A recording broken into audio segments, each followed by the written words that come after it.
Friends, colleagues and listeners, thank you for joining us again. And here we are, number 2 of a 3-part series with Christos, Spyrou, who's the CEO and founder of Neutral Air Partners. The first part, we just went through how everything came to be. And there was a little bit of comment about, a little bit of luck and the right timing and opportunity. And we're now on the second part, which is all about the members and a little bit more detail. So, Christos, thanks very much for joining us again. Really appreciate it. Thank you so much, Chris, for having me. It's been my pleasure. Brilliant. So, Christos, after that little bit of background of the origins, and now we were talking a little bit earlier before we came online about the fact that it's now grown to, circa 400 members across 150 countries. I mean, that's a great bit of coverage there, huh? Great achievement. Thank you. Indeed it is. So now for that to happen, what extra effort or, how did Air Partners grow to make sure that it was able to have that sort of coverage? And what actually constitutes being a member and, what are the ins and outs of membership and the benefits? Okay, so first of all, I have to admit, because I've been in the business for many years, and I was never in a large multinational corporation. So I had to travel myself. When I was in China, I had agents around the world. I knew pretty much a lot of people. So when we started, before we had our kickoff conference, I had to bring the 50, I would say, friends and partners that I know that they have the right background. And that's how we started. We started with 50, 60 people. Yeah. And then it's mouth to mouth. I mean, we invested a lot in technology. Yeah. We got the right team. We invested a lot in branding and marketing because that was something new. We had to bring the right brand in the industry. Yeah. And then year by year with our conferences and mouth to mouth, it went by itself. I mean, obviously the beginning was hard. 3 years, I had to travel. I had to go to different countries. I have to meet the right people because it's not about quantity. Quantity is easy. Yeah. It's about the quality.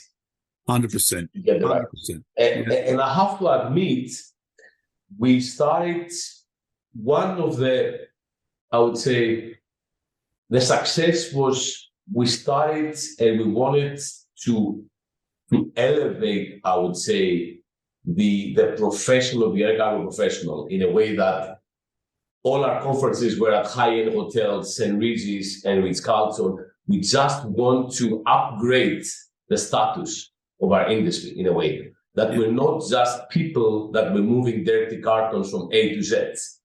We're doing something serious here. That was at the beginning with my partners. We're a bit struggling. Is it the right way? It's expensive. The network is expensive compared with the others. Attending a conference is also very expensive, high hotel, and so on. Yeah. And at the end, it worked because it's also, the saying that we say, if you don't pay for something, you don't put the effort to get something out of it. Correct. And this way, we managed to get the right people, the right companies, and the decision makers. Yeah. That's the key. And that's the key. So like when you have a conference now with that sort of coverage with 150, countries and 400 members, I mean, that's a great conference on its own without even inviting anybody else. Yeah, it is. And that's a luxury problem that we have because now we're getting bigger, you cannot get the right venues because we'll hardly find venues, accommodating 300 and 350 delegates to be at the level that we used to when we started. Because when we started, we were a boutique network of specialists. Now it's getting big, but I have to admit, we don't want to grow more. We have changed completely our business model, and it's not about making revenue from membership fees and conference fees. We've changed our model. We want to generate revenue from the products we develop within the network. Yes. And from the global agreements with the carriers. Yes. We want to combine our buying power, and this way, we want to keep it as it is, focus on quality, and drive revenue through our own products that we develop. Volume incentives with airlines, global agreements with suppliers, solutions providers, IT, technology firms, insurance solution providers. We've changed our model and it looks like it's working. So this way, we can still keep the quality Because otherwise, when you grow that much, you can make mistakes. You can't control so many members that they have the right quality. This is exactly where they belong. They have the right background. It's difficult. And whoever says that they can do that, they're lying. It's very difficult. No, yeah. And far too often when you listen to people's stories about their growth and their strategy and, tactical differences and when they go off piste, etc. And more often than not, a lot of people say that, they grew too quickly or the numbers went up too quickly and you couldn't control it, like you said. So exactly. I think it's always better to focus on quality. Absolutely. Yeah, no, most definitely. Now, one of the things that you just mentioned there, and part 3 is going to be all about the products, but when you do what you've done, I always find it interesting how people jump from a principle and a concept or, to service offerings. And then they realize, something, we should have product verticals. I always find it interesting. How did people decide what should be their products that would be defined with the model of the business that they were introducing? And how did you come to decide, or, how did you pick which products you would identify very, very clearly, and then those that you would push? Well, when we started, because of China, as I explained, with the master loaders and the knowledge we had, the initial network was pretty much a group of neutral air freight wholesalers and consolidators, master loaders, and brokers to the trade. Yep. And that was also my business, so I could speak the language, so it was easier to bring it on board. But of course, when you look at that vertical, if you exclude China and Asia, there's a limitation. The system works a little bit in UK, in South Africa, in US, in Australia. It's not widespread around the world. And then we started looking, okay, now we need to go for the commercial air freight forwarders. Yep. The general cargo that you have. Then afterwards, we went to the vertical specialist. So we launched NAX 24/7, and then we had to go through and say, okay, we need now to identify the air freight forwarders specialized in automotive logistics. We did that. We need to go to the pharma ones. We need to go to the aviation and aerospace and AOG and so on. That took a while. And now we have built up sub-networks and products that you can filter the specialist based on their, I would say, vertical expertise or commodity. Yep. If you have an engine that has to fly from Korea to Detroit, in South Korea, there will be a company, ABC Air Freight, that what they do only AOG and aerospace, and they have clients, Korean Airlines, Air China, and so on and so on.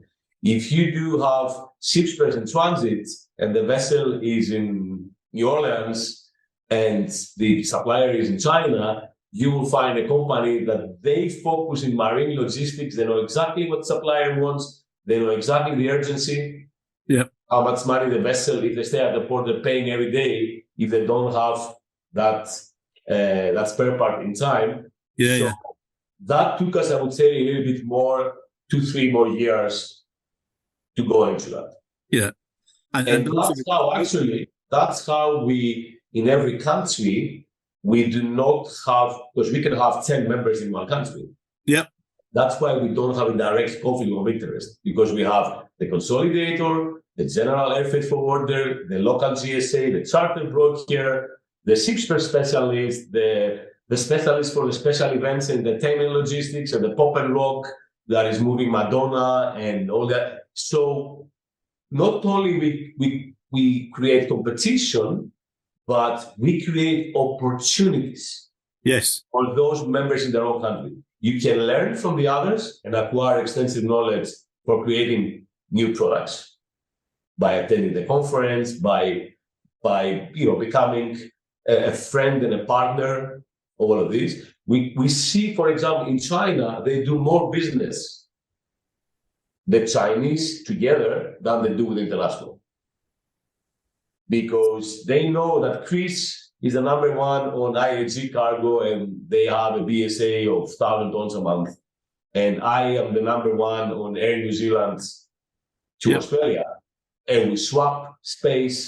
I give you space, you give me space, you give me access to an airline to develop a new trade lane, and so on and so on. So that was really difficult. Very difficult to say in one country you have 10 different members, and there is, I wouldn't say 100% no competition, because there is also, I would say, a very bad habit or a trend that the air freight forwarders, they will tell you, oh, I'm doing everything, which is very bad, because nobody's doing everything. Of course, I can stay from home and doing everything. I have the suppliers to do it. But in reality, what is it that we really do? Yeah. And again, it's like an old adage. I remember my grandparents used to say, they used to say, it's something to be jack of all, but it's very important, to be master of something. And we're in the business. Obviously, we're moving, as we said, vertical from A to Z, but we need to focus, and that's the only way in that industry the small and medium-sized enterprises can survive. Focus on one vertical, on one commodity, on one trade lane. They can go to every client, even the big clients, and say, I'm not doing all over the world, but I'm very good on this one. And I can give that service and that rate, and so on and so on. Yeah. And this is what we try to push to the network. I have to admit, sometimes a lot of our members do not understand that. But the market actually proves itself that that's the only way the small and medium-sized enterprises can survive. They have to focus. Yeah, no, you're right. And something I wanted to ask you. Obviously, everybody's talking about digitalization now. So for you to have got a digital platform that caters for consolidating all of that data and information and specialization, I'm sure that's been crucial to the success. It is. So before we even launched the Neutral Air Partners to the market, we invested a lot in our portal, in our IT mobile app, to be able to filter the right experts for the right trade lane, for the right airline, that they have a specific strength on a specific airline or a trade lane or the vertical. That's how we started. So since we went live, we had something. On top of that, obviously we're not a technology firm, so we partnered with technology firms that we interface the systems with our members. So we do have, for example, our rate engines and booking portals, where all the members, they can share rates live with each other. We have insurance solutions. We have automated cargo claims. We have, it's not our own products, but we managed to interface them with our portal. So we're offering a total solution to our member. Obviously, they're not obliged to use all of these products, but the moment they join, they have a kind of a dashboard of IT solutions that they can choose.